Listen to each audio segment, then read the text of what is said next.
and welcome to the Ghost Train. Tickets, please. Take your seat and enjoy the ride. All aboard!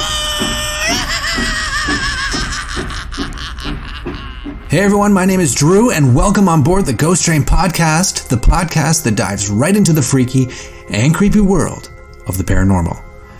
Now, I hope you all had a very Merry Christmas, Happy Holidays, and an even better New Year's. I'm so proud of what we were able to accomplish in this past year of podcasting, and I wanted to thank you all for your continued support of the GT. I have to apologize for missing the last 2 weeks. I've been pretty sick, and unfortunately I haven't had a voice or been able to record anything, but I'm back, still not 100%, but I've got some tea brewed, and I'm good enough to go. So this is the first Ghost Train podcast of 2020, and I'm excited to see where the GT is by the end of this year. And this week, I'm going to be giving you my top 5 horror movies of the decade. Now, these movies were the ones that I found most innovative and most fun to watch with friends and family. Coming in at number 5 is Cabin in the Woods. This is just a fun horror movie to watch with your friends and family. Lots of great kills, gore, monsters, and Joss Whedon knows how to embrace the cheese of horror. And that is exactly what he does perfectly as he pokes fun at all horror cliches. Number 4, Sinister. For me, this movie was amazing.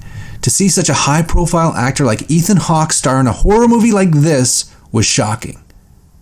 When I first watched it, I didn't know anything about this movie, and it blew me away with its great plot twists. It's a fresh take on horror and a must-watch for anyone that loves this genre. Number 3, I have The Conjuring. Yes, this movie is terrifying. I saw this movie in a small theater in Toronto at College and Young. I went with my wife, my brother and his wife, and my best buddy. We were all sitting in a small packed theater, and there was only one seat left in this entire place, and it was right beside me.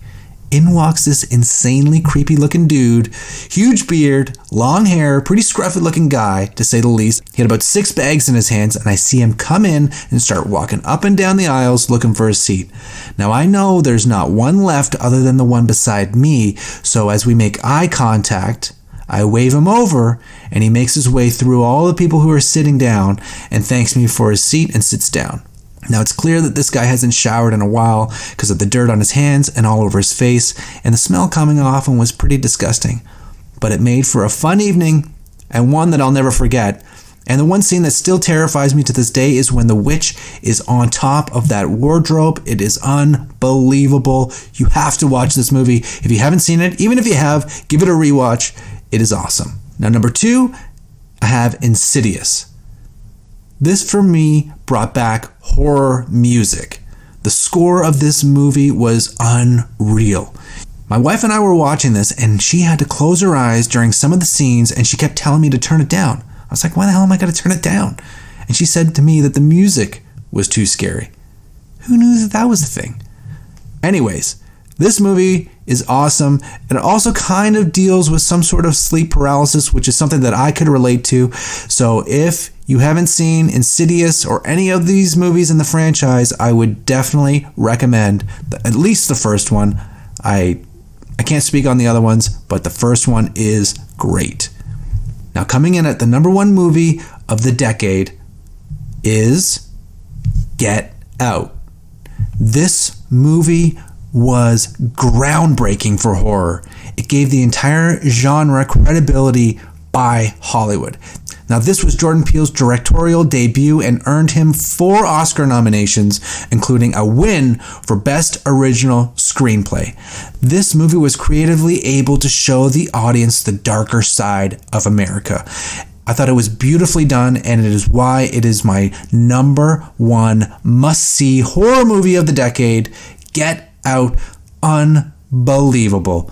There you have it, the Ghost Train Podcast Top 5 Horror Movies of the Decade. Now, I do have some other notable horror movie titles to pass along your way, so here they are. The New Halloween with Jamie Lee Curtis was a really, really well done slasher movie. So if you are into slashers and want to be scared or terrified, I would definitely recommend this movie. And with Stephen King's stories making a bit of a comeback in Hollywood, It, Chapter 1 is another great choice to watch. The Crazies, a remake of a zombie classic starring Timothy Olyphant, is an intense, heart-pounding zombie horror must-watch. The Witch, based off of a New England folklore, it came out in 2015. This is a more artsy, but still just a beautifully done horror movie. Definitely recommend it. Now, this week I wanted to invite you into my life, so that you can kind of get to see what's been going on the last few months, because a lot has happened. I quit my job in Toronto and I went back to school. My wife and I, we bought our first home and we have a new puppy. His name is Bowie and he's a mini Australian Shepherd and he's just adorable. Now, we weren't able to move into our home right away since we were doing some renos on it, and that's kind of where the creepy to the story starts. So like I said, we hadn't moved in yet, and I'd be working late at the house, ripping out the floor. And I'd always have the kind of feeling that there was someone watching me. And I didn't know if that was just because the windows, there was no blinds on them, and people were watching me, and I could feel that, or if there was something in the house with me. But I didn't really feel like there was, and I just thought maybe it was just someone outside, so I didn't really pay too much attention to it. Until there was one night I was standing in the living room area and I was painting the ceiling. And it was around 11 o'clock at night and I didn't have any light in the house because I had shut off all the power other than I had a lamp with me. And it was obviously getting pretty dark and I couldn't really see what I was doing anymore, so I decided to start packing it up. But as I was packing it up, I felt like there was, for whatever reason, an old lady standing on the staircase looking at me. And I kept looking over at the staircase, but there was nothing there. But I had this image in my mind that she was there, but I didn't know why or what was going on. But I just kind of thought, I'm just tired. I'm in a new house and I don't know what's going on, so I'm just going to get out of here. So I packed up my stuff, didn't really think too much of it, and because I didn't see anything, so I just packed up my stuff and I left. So anyways, a couple days later, we had just brought our dog, Bowie, to his obedience training, puppy obedience training just down the road, and we had gone over to the house to water the lawn. And I remember we were standing in the backyard, my wife and I were standing there, she's talking to me, and then all of a sudden, she just stopped talking and her jaw was just left open. And I looked at her and I was like, what the hell's going on? What happened? And she just said, there's an old lady standing in the window up there on the second floor. So I turned around and looked. I didn't see anything. And she's like, I don't know where she's gone now, and blah, blah, blah. And I'm like, is it just that the way that the sun's hitting the window? Is that what it is? And I kind of, I guess, had convinced her that that's what it was. And I'm kind of glad that I did, because this is our new house. I didn't want anything to kind of go wrong, or didn't want her to feel uncomfortable moving in. So we went through the house, looked, there was nothing there, no one there. So we had kind of come to the conclusion that it was just debunked, I guess, and it was just the reflection of the sun hitting the window. But part of me kind of had that feeling in the pit of my stomach that there was something not right. So we finally move in, and things have been going great. We hosted Christmas dinner here. We had a New Year's party here at our house. And it was just a great, great time. And the other night, we were laying down in bed, and we had just shut off the TV, and I was actually just watching that new Dracula show that's on Netflix right now. I've only watched the first 2 episodes, and I know that there's only 3. So far, I would recommend it. It's pretty good. But anyways, we turn off the TV, and we close the door just because we don't want our dog to be wandering around the house. He's still a puppy, and we want to keep him kind of confined in our room. So I closed the door, and I had let him out for his last pee of the night.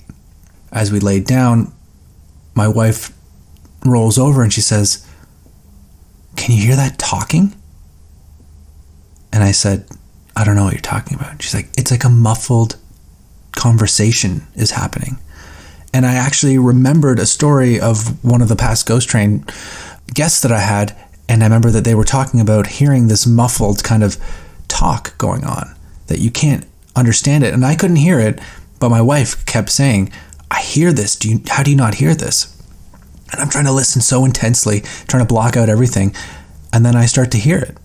And I don't know if that's just me trying to hear something that's not there and that I just make myself hear it. But I'm like, I hear that.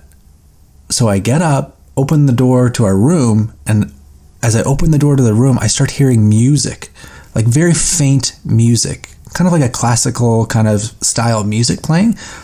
And I'm like, what the hell is that? And then it disappears completely. My dog, Bowie, comes out and he thinks he's going outside, so he runs down the stairs. So I follow him, let him out, wander around the house a little bit, and I don't see anyone, don't hear anything else. But I have this feeling that there's someone there with me, and I have this feeling that I actually got when I was at the seance with James White. It was just like this pressure on my chest, and I was like, am I just terrified right now, or is there something here trying to communicate with us? So I let Bowie in, he goes back upstairs, I go back upstairs, I close the door, I tell my wife I don't see anything or hear anything else. Maybe it was just a car driving by or something. She's convinced it wasn't, but I don't have anything else to tell her, so I don't know what to say. We lay back down in bed, and I hear footsteps coming up the stairs. And our stairs are pretty distinctive stairs that you would be able to tell if someone's walking up. So I'm sitting there waiting, and then I hear whatever it is walking around the hallway outside our door. So I get up and I open the door. There's nothing there. Turn a light on, walk around again. Nothing's there. Now, I'm a little freaked out, not gonna lie. I am thinking, is there someone in my house that's broken in? Am I gonna have to fight someone? Or is it the other, which is a paranormal experience that I'm having right now? And I'm gonna, like, how am I gonna get rid of that now? So I walk around the house again. This time Bowie doesn't even follow me. He's completely passed out. I couldn't tell you what time it was. I left my phone beside the bed charging, and I didn't bother to look. Went all through the house, nothing there. I don't know what it was, and closed the door again, and I went back to sleep, and I don't know what to tell you. I don't know what it could be other than some sort of ghost or spirit. I don't know if they're trying to communicate with us, but I do know some of the history of the house that I'm living in. It was built in 91. No one, to my knowledge, has passed away in the house. Everyone has been able to move on and sell the house and move to a different home. There's only been 2 other homeowners so 3 in total, and 2 other ones other than us. And the one guy was a do-it-yourself person, so I don't know if maybe that person has passed away now and his spirit has come back to this house and seen what we've done to it and is maybe upset with the stuff that we did to the house. I don't know. I think it looks great, so I don't see why they would be upset. It definitely looks way better than what it was, but maybe that's just my personal opinion, and his opinion or her opinion would be that they don't like it, but I don't know.